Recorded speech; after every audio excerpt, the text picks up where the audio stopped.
see if you can muscle up. I'm a I-5 smuggler. Every fake bitch, kush, come and smoke it up. Hey, yo. Welcome to Hip Hops, place where we test brews, taste test brews. Cause baby, now we got bad love. You know it used to be. And they're interested in the next song play. Anyways, I'm here with my man Gullah. Thank you for stopping by, man. What's happening? You know, This show is now sponsored by Salute. Get your gear. These fits are nice, man. thank you, appreciate They're it. not that Appreciate it. fancy quality, you know what I'm saying? They're nice quality, man. And you look at, you can rock them with everything because they got every color on them that you need. What about, so how'd you come about with the brand, man? I started off actually with hashtag. I've been hashtagging this for forever. You know what I'm saying? Hashtag salute. You know, with the $sign You know? and the @ sign, just to make it different. But it doesn't give you no credit for that. You know what I'm saying? When you do a hashtag for that, so Right. you know, I just felt like just turn it into a brand. You know, so take the hashtag off and just rock it like that. It's a term I use all the time. You know what I'm saying? Like, I use it all the time when I'm talking to my brothers, and then I think in one of my videos after I shot Fatal, I saluted him too. But yeah. So how long you been working this now? About four months now. Oh, so you just new into it? Yeah, Okay. yeah, very new into it. Yeah. Because I'm already starting to see it all over. Mm-hmm.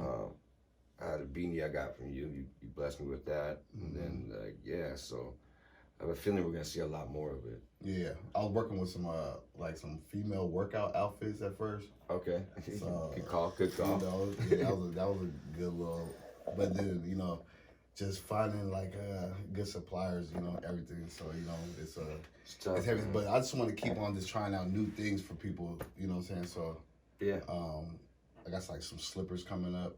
that's a and, good one. You know what I haven't seen yet that I think would be a good one? You gotta jump on it because I'm about to say it on this here now. A beach towel. A beach towel. Yeah, beach towel is fire. Yeah. I was actually looking into like a rug, like a I've little. seen a lot of people doing rugs now. Like Yeah, I almost thought about getting into making them because like I was watching that. I'm like, yeah, but the rug would be cool too. Like at the studio. Yeah. Fire. Yeah. There's a lot of ideas you can do, man. You know, they say everything's been done already, right? I don't adhere to that at all. Yeah. I mean, even if it has been done, I'll put a different spin on it Mm-hmm. and make it, something that hasn't been seen before. Yeah. So now you So I got the air freshener too. The air I got freshener. the Oh, air yeah, freshener air right freshener. there. Yeah, the air Yeah. freshener cool. It's fresh. What's it smell like? That one's a mango. Mango, you can't go wrong with mango. Yeah.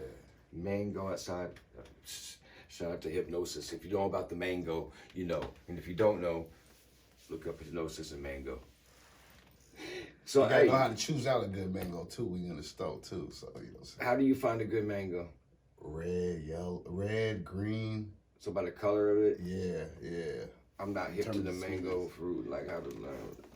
I get a hard one. You want it to be actually a little bit, but not like soggy, but just like you can put Firm, but you you can can put your bend finger, it. you can put your fingerprints into it. I feel you, okay. Let it sit out for about a day or something. So now this Salute gear came off, and you've been doing music for a minute, right? Yeah, about seven. Seriously, 7 years, something like that. I know you've been out here traveling though, like doing you just got back from Atlanta. Atlanta, yeah, Atlanta. I was down in Atlanta for about 4 days. Yeah. Went down there, did a show at Was that Charles Barkley in that picture I seen? 6. Yeah, that was Charles Barkley. Seen The Charles round Barkley in the mound club. rebound Yeah. and salute sound. Come on, man. Yeah, he's really a big unk, So Okay. yeah, he told me some words, told me some advice and shit. So That's cool, yeah, man. it was love. So what do you got coming with the music? Like what's next? Oh man, it's really gonna be a surprise. You feel me? Because I've always been into my pain, I guess, in the music and shit. I kind of be having fun a little bit with it, but I'm kind of really into having fun with it now. So Yeah. I'm not sure exactly even how I'm gonna come off with this one. So I did the identification license to wit JJ Myers. So this one's gonna be Like I just dropped a couple singles, like the Rockstar Party and Lived It. Feature Matt Hoganson and KG the King, Jada Prince, Ziggy, Yola. But so this is I'm gonna try to get back. I'm gonna try to get back onto this new thing I got going on. I think it's gonna, spark up some shit. Yeah, I mean, it's like the music business is hard for the fact that you have to, if you start to gain a fan base, you gotta try to keep them happy while continually reinventing yourself, and that can be tough, man. Like I know that being as long as I've been in it, I've had to like keep fresh and keep up. That's why I work with a lot of younger artists, just so I can like keep my ear to the ground on what's going on, because you don't want to sound like the old guy when you're the old guy, you know what I'm saying? So like videos, like I guess I would ask about shows, but we're all kind of the same COVID come out situation. Like, you got any shows lined up? Yeah, I got some. Yeah, I got another one in California coming up Juneteenth in LA. Okay. And then I'm gonna be doing another one in Colorado right after that, and Vegas. So I'm pretty much on a tour. I'm on a tour right now. It's the way to do it, man. Yeah, I'm just stepping in real quick just to regather shit, and just writing all in between all that stuff, because there's still like inspirational stuff I still listen to too. Like the new stuff is cool too. Like it's popping, But sometimes you gotta go back to the bar. I gotta go back to the things I'm familiar with too. You know what I'm saying? Keep it. Keep it entertaining in my ear and shit too, because I wake my brain up. I don't know about you, but I've always made the music that I want to hear. Yeah. That's how I've always done it. And then like you talk about pain, I went through like a really, really bad situation with my relationship and my family, and it changed me. And through the pain though, I made the best music I ever made. The legendary DJ Nasty Ness said to me, like, I sent him some music, and it's funny because I've sent this dude music for years, because that was the guy, the godfather of hip hop radio, first guy to play NWA on FM radio, first guy to play rap in Seattle. I mean, like, he was the dude, right? So I'd always send him my music, and he'd always be supportive, like, yeah, keep going, man. I sent him the first track that I did after this pain, and he called me like within 5 minutes. My phone's ringing, right? And he's laughing, talking about, I bet you didn't think I was gonna call you that quick. And I'm thinking to myself, you've never called me before. But he said to me, he said, I hope I'm not overstepping my boundaries, but he goes, you wouldn't be making this music if it wasn't for what you're going through. And it's true. And I remember, the movie The Five Heartbeats? Yeah. Okay, so there's one part in that movie where they're receiving their like Lifetime Achievement Awards, and he says, Duck was the one who wrote all the music for the group. And he says, a music writer once wrote about me. He said, Duck Matthews will be a great writer someday when he goes through more pain. And in the movie, he's like, I always wondered what that meant. And I was like, yeah, me too. Now I know. It definitely does something to the music, man. I call it bleeding on the track. And it definitely makes the music different. And relatable. Like, I didn't realize my story was so relatable to other people. Yeah, that's deep. That's deep when somebody tells you that too. Yeah. Yeah, so yeah, I feel that. I always gonna respect real music. It don't matter.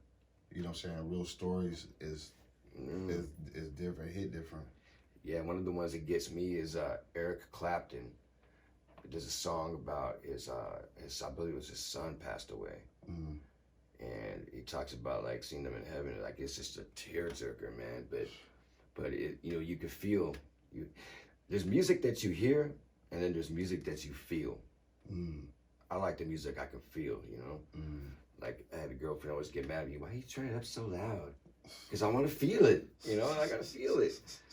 So that's cool. I mean, and people get to know you through the music. I tell people, you want to know me? Listen to my music. You find out everything you want to know. I rap about what I know, Yeah. What got you into music? Besides loving just music. I'll catch you, you know what I'm saying?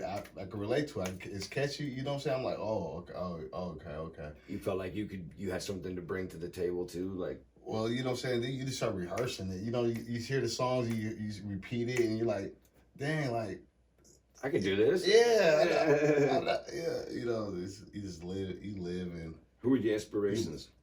Lloyd Banks, You know what I'm saying? Lloyd doesn't get enough credit, man. I don't ever hear Lloyd Banks as an inspiration, but he's fire. Fire. Definitely the best one in the G Unit. I say on the East Coast, he's a punchline. He's one of the punchline gods, kings. Yep. Yeah, He is. Yes. Who else?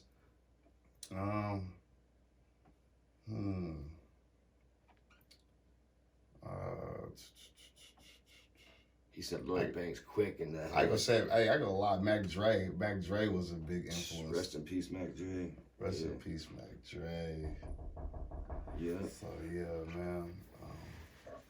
I know, like, do you pull inspiration from outside of like musical influences? Because I know that, like, for me, I got musical influences that aren't rap based, like Michael Jackson, Prince, Heart. You know, like different things I pull from, and then I also pull inspiration from like artists like Salvador Dali. You've seen the painting with the melting clocks. They're hanging on branches and there's a bunch of clocks that are melting. You've seen Salvador Dali stuff, you just don't notice his stuff. Really weird, abstract stuff. But yeah, I pulled inspiration from like even artwork like that, you know, or life situations. Yeah. So yeah, but mostly, you know what I'm saying, like the radio was a big influence on my music growing up. I probably would never got into music if I wasn't listening to the radio. Yeah. And my mom's car, you know, so spinning everything, you know. So yeah, and then I figured out the formula too. Oh, please when I was younger. What's the formula?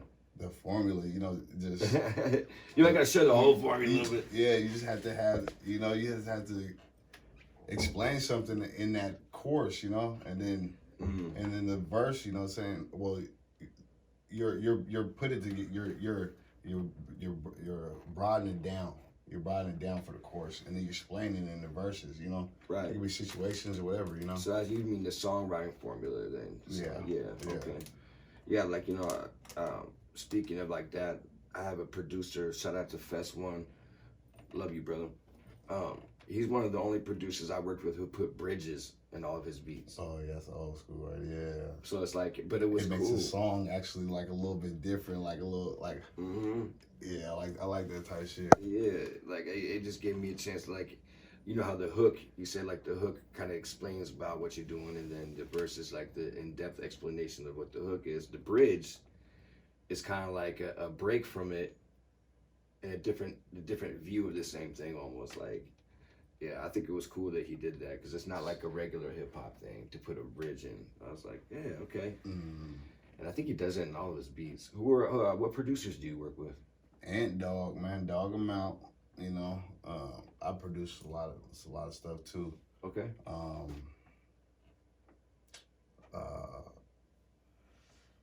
I love Bees. OG Beezy Mac, BZ No, I 2000. love Bees. Bees. Okay.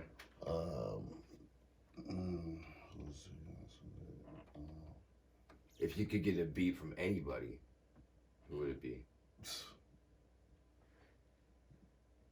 Zaytoven, man. You already know, man. Zaytoven. Zaytoven. Me would be Timbo. I need a Timmy beat, man.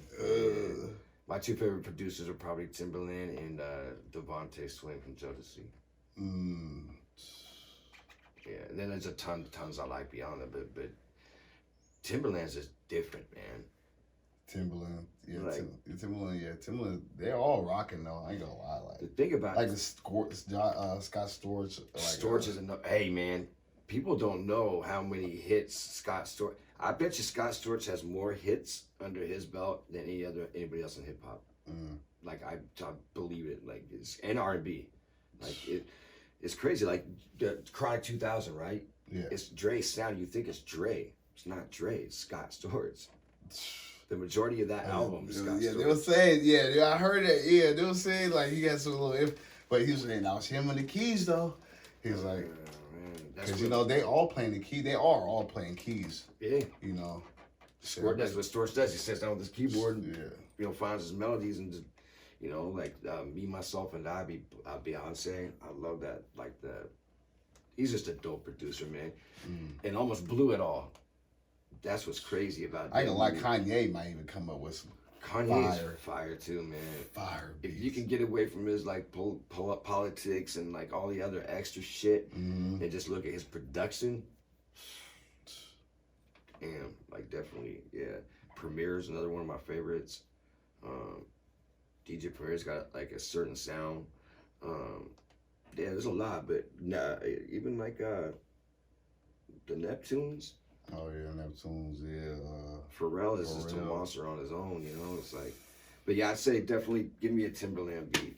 And the thing about Timberland that I think is so special is that a lot of his sounds he creates, like with his mouth. He'll beatbox a sound. You know, if you listen to his beats, he almost has beatboxing or mouth sounds in every single beat he does. Yeah. Or just obscure stuff like having a baby cry. You know, like it's like, what the hell? Man, we used to do that shit too. Nose spitting out this. Yeah, yeah, man. Yeah. Beatboxing freestyle. That's what it Oh was. my goodness. I had a battle, like a impromptu battle down on Federal way back. This is like in the early mid '90s, and I got called out because I was like down there visiting, right? And, like word got around this white dude over here can rap, you know, or thinks he can rap, right? Mm. And so I got called outside by this dude. I was playing Street Fighter 2. I'll never forget. And he rolls up on me. I heard you got skills. Like, yeah, I got a little something. It's Sports World, which is a big arcade. I don't know if it's still there anymore. But there's like 200 plus people. Yeah, it's bowling alley, and then there was this arcade. There's like 200 plus people in this arcade Friday night. Mm. He turns around, everybody outside, we're about to have a battle. And I'm like, we are? But at this point, I was like 19, 20. At this point, I knew what I could do. He didn't know what I could do. So I'm kind of like, okay. Mm. When I tell you that 3/4 of this arcade went outside to watch it, like it was crazy, man. So there's like 150 people out in this big circle, man. Some dude starts beatboxing, we go at it, man. And like it was the first time I had someone violate me, like he's up pulling on my clothes and shit, and I can't do anything because he knows everybody. I know like 4 people there, you know. So I just gotta take it. But I came back and we went. You know, back then there was no rounds. You just kind of went until either the crowd touched you to get the fuck out of here, or you knew you lost, or you know. We went back and forth a few times, and the crowd was like split. Nah, the white boy got him. Nah, he got him. So we're like, let's go again. And then I mollywopped his ass a second time. Got done serving him up, you know. And he was like, you know, he's like, yeah, we should do something. I'm like, yeah. But yeah, the beatbox set it off, man. Like we had the beatbox during that whole battle. A couple of people switched off because their lips got tired, but that's what I call that the fifth element of hip hop is beatboxing. Because you know how many times you've had to. Somebody and that used to really tighten up the skills and shit too. Just going back and forth, you know what I'm saying, test each other and shit. You feel me? See where your bars is, see what kind of styles you come up with, see if you can go on this beat. Yeah. And then you know what I'm saying, it's just like next thing you know, it gets riding. I watch that shit now, like the beatboxing culture is huge, man. Yeah. Like it's a worldwide phenomenon. You got beatboxers from every country out there that are competing in the world stage now, and they pack out like big venues, man. We're talking like the crowd's got like 500 people in them, and they are like intense with it, man. So I guess let's salute that. So you got the gear, you got the music, you got anything else going on, man? Yeah, the web series. I'm on Fuck Shorty web series. Shorty airs, every Shorty will be here next week on the podcast. Come on. So you get the acting gig on. Teaches us a lot right now. Learning how to, you know what I'm saying, open up our characters. You know what I'm saying? I actually do know what you're saying. I know you done movies and everything, bro. So you're, you know, I'm catching on, you know. It's fun. It's fun, It's fun. At the end of the day, it's fun, you know. It's fun. About to be my first movie coming up, and what movie's that? I can't tell the name. I can't. Okay. It's on the Hush Hush. Yeah, it's on the Hush Hush. Okay. But catch Fuck Shorty every Tuesday on YouTube. Like, comment, subscribe, tap in. I'm A1 on there. I'm a drug lord. You feel me? You look like one. You know, you feel me? I can turn everything back A1. You feel me? So it's popping. It's popping on there. So y'all tap into that. Well, before we get you out of here too, man. Appreciate this y'all is too, the man. hip hops, man. We gotta try this brew I got, man. What's that? So this one right here is. Now what drew me to this beer right here is the actual can itself, because if you look at the can, and I think we got it close. If you look at the can, it's Dr. Dre, it's the Chronic album cover. You got a hop head. So you got like the same like surrounding as Dre has on the Chronic, you know, so it's a mock-up of it. Everybody's just the Cryo IPA. Hey, this one's actually out of Washington, I believe. This one is Everybody's Brewing, White Salmon, Washington. Ooh, Everybody's Brewing. This one, this was like a regular 6-pack price. I think I paid like $13 for the 6-pack. It is, I mean, what's the alcohol content on this one? Some of them don't always have it, you know, although I think they're supposed to. Oh, here it is. This is 6.97. 6.97. I don't think I've ever seen one break down to the third decimal. And it says on the can, this is dedicated to the craft beer fans that were down from day one. Welcome to Cryo. That's the beginning of the Chronic too. Down since day one. Death Row. Welcome to Cryo. Welcome to Death Row. It says, through the cryogenic separation process, which is instant freezing, pure lupulin is extracted from the hop cone, leaving behind a hop powder that contains all the desired flavor. Enjoy the huge aroma and juicy flavor of the pounds of mosaic powder in this groundbreaking IPA. Tasting notes is money, and some type of berry. So, cheers, man. Everybody, the Cryo IPA.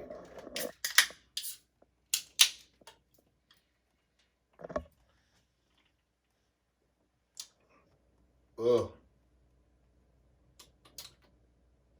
Tastes like Tacoma. Tastes like Tacoma. It's definitely an IPA. I can't put my foot on it though. It's like, this is to Seattle. I drink Space Dust, which is an IPA, and I don't know.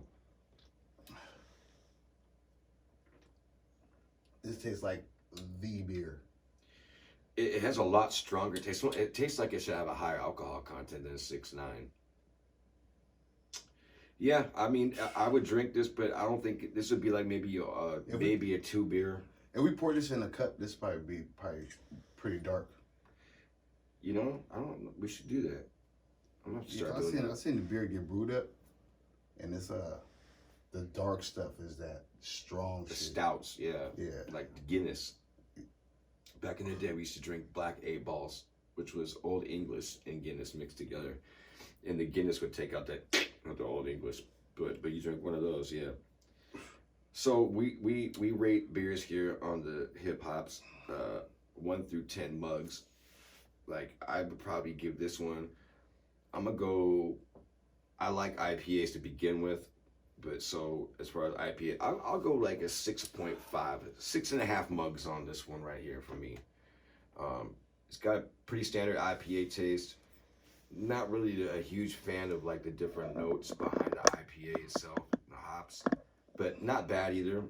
Like I said, I'll probably do a 2-can secure on it. What would you rate it?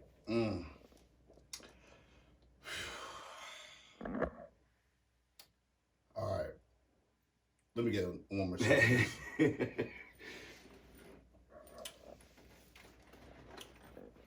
All right, just because I know how fine the brewing cycle is, I'm gonna give it a 6. Yeah. I'll give it a 6. 6 and a 6.5, so it's not a bad beer, but I've had better. But I love the artwork, I'm not gonna lie. Salute to the Chronic. Salute. Well, we're gonna finish this beer, man, and hang out for a minute. But thank you for coming by, man. I appreciate you. Thank you for sponsoring the show. Yes, sir. Salute gear. Salute. Make sure you check it out, man. Tap in, y'all. Appreciate everybody tapping in, watching. You know what I'm saying? So, hey, man, me and we got some big shit popping. So, you already know. Just getting started. Yeah. All right. You gotta get them social, Hey yo, I know you heard about the new social media stuff, you know. When you close out, just like, yeah, tell us where we could find you, you know. Hey yo, I know you heard about the new movement that's going down. Seattle Music is Real monthly showcase in Columbia City at Lim's Bookstore. That's Lim's Bookstore, 5023 Rainer Avenue South, Seattle, Washington, 98118. Yo, this is an anti-violence, anti-guns, anti-gangs, and anti-drugs event. Brought to you by Seattle Music is Real, sponsored by Colorful Communities LLC and Hush and Do You. Seattle Music is Real. It's not a game, it's a movie. April 30th.